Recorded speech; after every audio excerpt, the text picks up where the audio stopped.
Hello दोस्तों, स्वागत है आपका हमारे online platform VKDU change the way of learning पर। दोस्तों, कहते हैं कि कोई भी लक्ष्य इंसान से बड़ा नहीं होता और हारा वही जो लड़ा नहीं होता। जी हाँ दोस्तों, एक बार फिर से एक नए मोटिवेशन के साथ, एक नए जोश और उत्साह के साथ में हम आपका स्वागत करते हैं अपने ऑनलाइन प्लेटफॉर्म पर। अगर आप फर्स्ट टाइम हमारे चैनल को विजिट कर रहे हैं तो एक बार लाइक करेंगे और साथ ही साथ अपने सभी दोस्तों के साथ में शेयर कर देंगे। दोस्तों, कहते हैं कि रख हौसला वो मंजर भी आएगा, प्यासे के पास चलकर समंदर भी आएगा।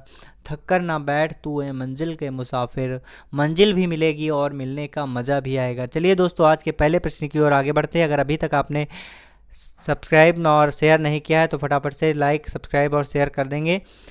आज का पहला प्रश्न है, ऐसी अर्थव्यवस्था को क्या कहते हैं जिसके शेष विश्व से कोई संबंध नहीं होता है?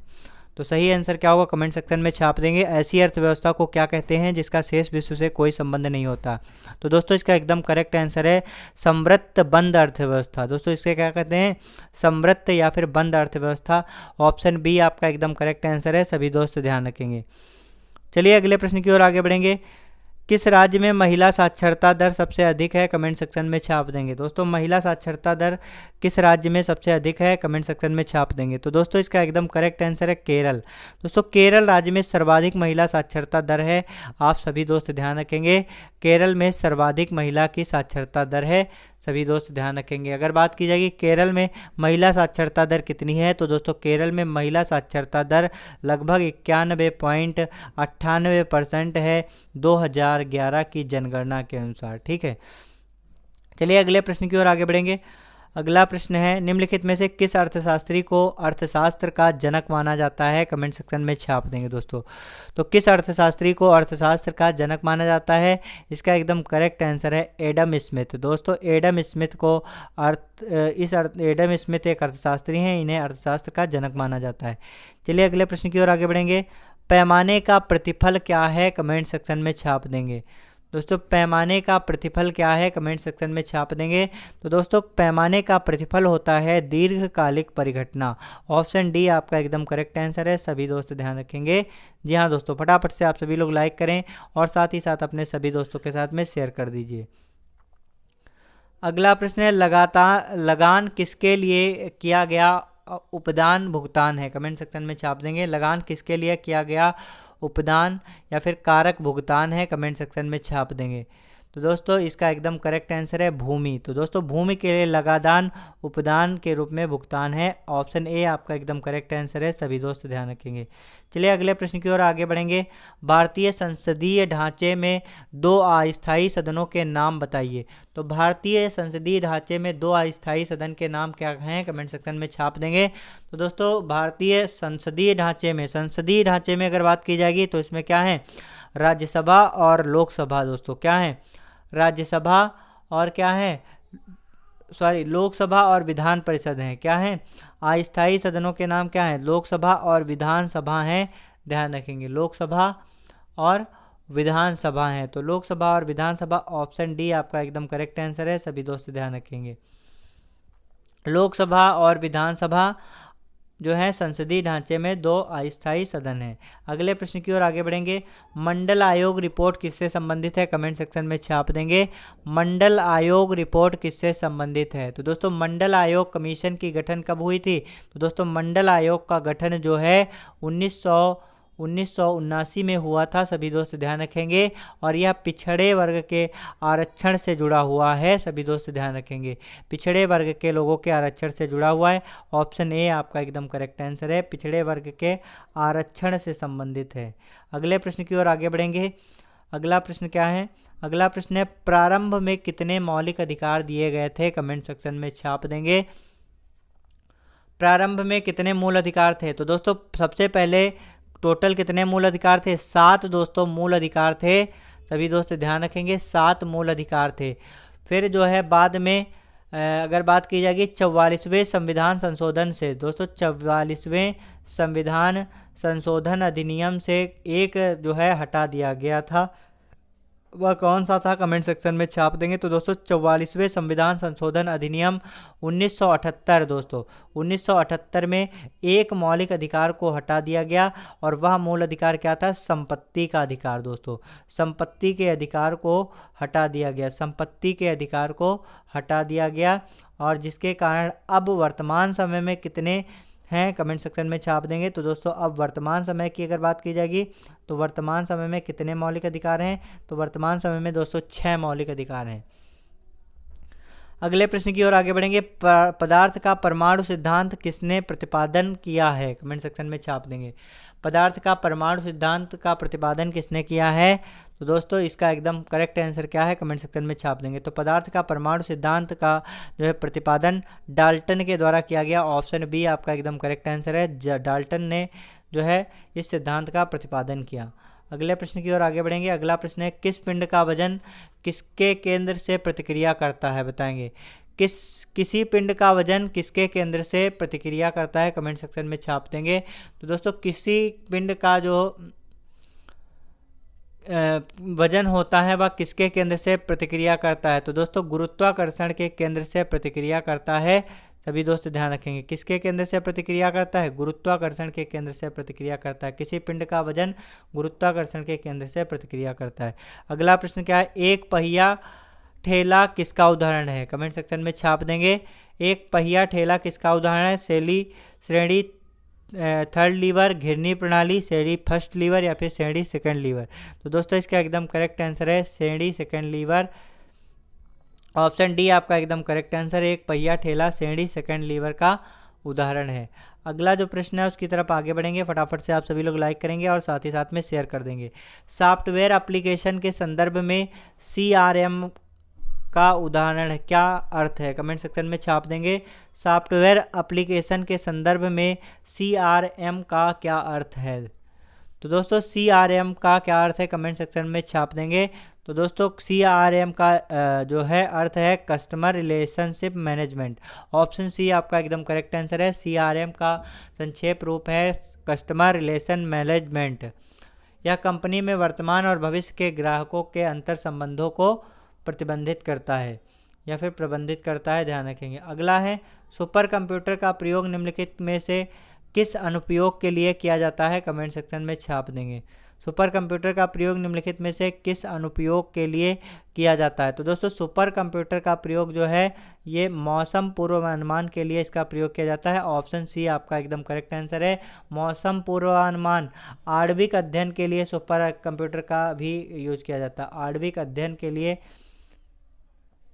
अध्ययन के लिए सुपर कंप्यूटर का उपयोग किया जाता है। अगला प्रश्न क्या है देखेंगे, ईमेल सिस्टम कितने प्रकार के अभिग्राहक होते हैं, कमेंट सेक्शन में छाप देंगे। ईमेल सिस्टम कितने प्रकार के अभिग्राहक होते हैं, तो दोस्तों ईमेल सिस्टम में 3 प्रकार के अभिग्राहक होते हैं। सभी दोस्त ध्यान रखेंगे, कौन से 3 प्रकार के अभिग्राहक, जिसे हम लोग अभिग्राहक को किस नाम से जानते हैं दोस्तों, तो दोस्तों अभिग्राहक को रिसिपेंट के नाम से जानते हैं। दोस्तों किस नाम से जानते हैं, रिसिपेंट के नाम से जानते हैं। कौन से 3 अभिग्राहक हैं, एक तो है टू, दूसरा है CC और तीसरा है BCC। क्या है, BCC है। ये ईमेल सिस्टम के 3 अभिग्राहक हैं, सभी दोस्त ध्यान रखेंगे। अगले प्रश्न की ओर आगे बढ़ेंगे। अगला प्रश्न है, मोमबत्ती का जलना या फिर दहन किस तरह का अभिक्रिया है, कमेंट सेक्शन में छाप देंगे। दोस्तों मोमबत्ती का जलना एक प्रकार की ऊष्मा क्षेपी अभिक्रिया है, सभी दोस्त ध्यान रखेंगे। मोमबत्ती का जलना किस तरीके की अभिक्रिया है, ऊष्मा क्षेपी अभिक्रिया है। ऑप्शन डी आपका एकदम करेक्ट आंसर है, सभी दोस्त ध्यान रखेंगे। मोमबत्ती का जलना एक ऊष्मा क्षेपी अभिक्रिया है। अगले प्रश्न की ओर आगे बढ़ेंगे। फटाफट से आप सभी लोग लाइक करेंगे और साथ ही साथ में शेयर कर देंगे। निम्नलिखित में से कौन सा सहसंयोजक यौगिक है, कमेंट सेक्शन में बताएंगे। निम्नलिखित में से कौन सा सहसंयोजक यौगिक है, बताएंगे। सभी दोस्त जितने सारे लोग जुड़े हैं एक बार लाइक करेंगे और साथ ही साथ में शेयर करेंगे। निम्नलिखित में से कौन सा सहसंयोजक यौगिक है, तो दोस्तों सहसंयोजक यौगिक की अगर बात की जाएगी तो दोस्तों सहसंयोजक यौगिक है कार्बन टेट्राक्लोराइड। ऑप्शन डी आपका एकदम करेक्ट आंसर है, सभी दोस्त ध्यान रखेंगे। अगला है, मुर्गी पालन यूनिट में लागत को सर्वाधिक प्रभावित करने वाला कारक किसकी लागत है, कमेंट सेक्शन में बताएंगे। मुर्गी पालन यूनिट में लागत को सर्वाधिक प्रभावित करने वाला कारक किसकी लागत है, कमेंट सेक्शन में छाप देंगे दोस्तों। तो इसका एकदम करेक्ट आंसर है मुर्गी दाना। दोस्तों मुर्गी दाना जो है कारक की लागत है, सभी दोस्त ध्यान रखेंगे। कारक मुर्गी दाना की लागत है, सभी दोस्त ध्यान रखेंगे। सर्वाधिक प्रभावित करने वाला कारक कौन सा है? मुर्गी दाना है दोस्तों, क्योंकि 1 किग्रा मुर्गे प्रति किग्रा मुर्गे पर 6 किग्रा मुर्गी दाने की जरूरत पड़ती है। तो दोस्तों ध्यान रखेंगे, प्रति किग्रा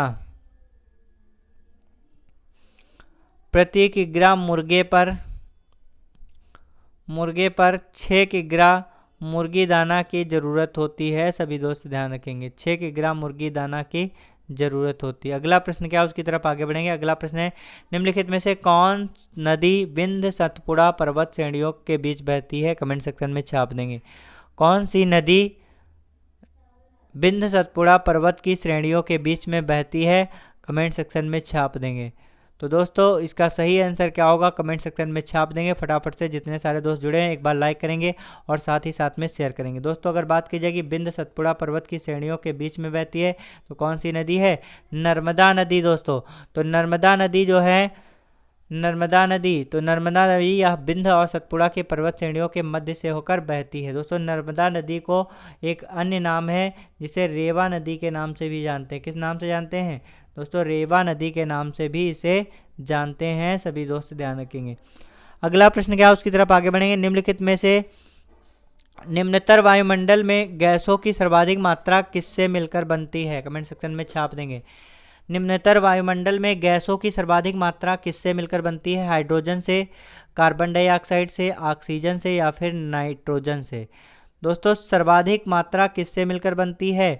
गैसों की सर्वाधिक मात्रा किससे मिलकर बनती है? तो दोस्तों इसका एकदम करेक्ट आंसर क्या है? कमेंट सेक्शन में छाप देंगे। तो सर्वाधिक मात्रा जो है नाइट्रोजन से मिलकर बनती है। ऑप्शन डी आपका एकदम करेक्ट आंसर है, सभी दोस्त ध्यान रखेंगे। और दूसरे स्थान पर आपका ऑक्सीजन है 21%। नाइट्रोजन की मात्रा की अगर बात की जाएगी दोस्तों तो नाइट्रोजन की मात्रा कितनी है? 78%। ऑक्सीजन की मात्रा कितनी है? 21 है, सभी दोस्त ध्यान रखेंगे 21%। अगला जो प्रश्न है उसकी तरफ आगे बढ़ेंगे। डी ब्रीज ने किस सिद्धांत का प्रतिपादन किया था? कमेंट सेक्शन में छाप देंगे। अगर बात की जाएगी डी ब्रीज, इनका पूरा नाम है हुआंगो डी ब्रीज, तो इसने किस सिद्धांत का जो है प्रतिपादन किया था? तो दोस्तों इन्होंने उत्परिवर्तन का सिद्धांत जो है इसका प्रतिपादन किया गया था। ऑप्शन डी आपका एकदम करेक्ट आंसर है, सभी दोस्त ध्यान रखेंगे। चलिए दोस्तों अगले प्रश्न की ओर आगे बढ़ेंगे। रक्त में हीमोग्लोबिन का सम्मिश्र प्रोटीन है, ध्यान से सुनेंगे। रक्त में हीमोग्लोबिन एक सम्मिश्र प्रोटीन है जिसमें भरपूर मात्रा में क्या पाया जाता है? दोस्तों हीमोग्लोबिन एक सम्मिश्र प्रोटीन है जिसमें भरपूर मात्रा में लौह तत्व पाया जाता है। क्या पाया जाता है? लौह तत्व पाया जाता है हीमोग्लोबिन में दोस्तों, सर्वाधिक मात्रा में या फिर भरपूर मात्रा में लौह तत्व पाया जाता है।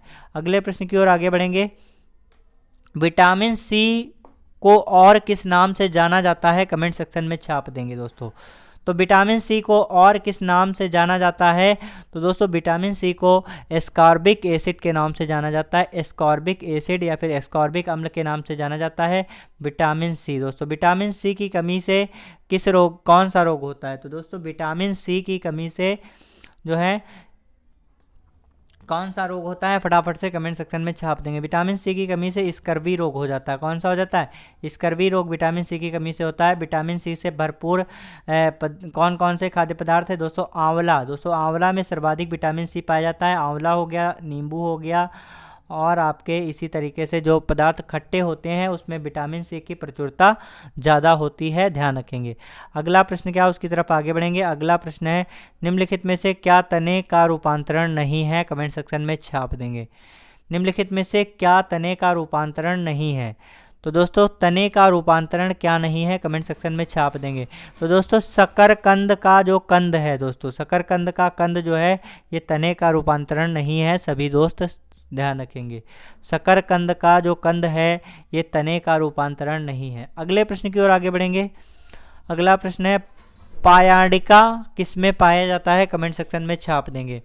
पायांडिका या फिर क्लाइटेलम किसमें पाया जाता है? दोस्तों पायांडिका या फिर क्लाइटेलम ये केंचुए के शरीर में पाया जाता है। किसमें पाया जाता है? केंचुए के शरीर में पाया जाता है। ऑप्शन डी आपका एकदम करेक्ट आंसर है, केंचुए में पाया जाता है। केंचुए को किसान का मित्र भी कहते हैं। अगला है, बादल किस कारण वायुमंडल में तैरते हैं? कमेंट सेक्शन में छाप देंगे। निम्न दाब के कारण, निम्न घनत्व के कारण, निम्न सान्यता के कारण, या फिर निम्न तापमान के कारण। तो बादल किस कारण वायुमंडल में तैरते हैं? तो दोस्तों इसका एकदम करेक्ट आंसर है निम्न घनत्व के कारण। ऑप्शन बी आपका एकदम करेक्ट आंसर है। सभी दोस्त ध्यान रखेंगे, बी ऑप्शन आपका एकदम करेक्ट आंसर है। दोस्तों आज का सेशन हमारा बस यही तक है। आप सभी लोग लास्ट तक बने रहें, उसके लिए बहुत बहुत धन्यवाद। लास्ट में दोस्तों बस यही कहना चाहते हैं कि अपनी मंजिल को भुला कर जिया भी तो क्या जिया, अगर है दम तो उसे पार कर दिखा, लिख दे खून से अपने कामयाबी की कहानी को, और बोल दे उस किस्मत से अगर है दम तो मिटा कर दिखा। दोस्तों प्रतिदिन शाम को 8 बजे जुड़ना ना भूलें। एसएससी के किसी भी एग्ज़ाम को में best score GK GS current affair में करने के लिए प्रतिदिन शाम को 8 बजे जरूर जुड़ें, क्योंकि प्रतिदिन हम आपके लिए एसएससी के प्रीवियस ईयर क्वेश्चन पेपर को आपके सामने एक एक करके ला रहे हैं। तो आपके लिए यह सेशन बहुत ही इंपॉर्टेंट होने वाला, आपके आने वाले एसएससी सीजीएल सीपीओ और जीडी एग्जाम के लिए बहुत ही महत्वपूर्ण सेशन है। थैंक यू सो मच दोस्तों, आप सभी लोग लास्ट तक बने रहें।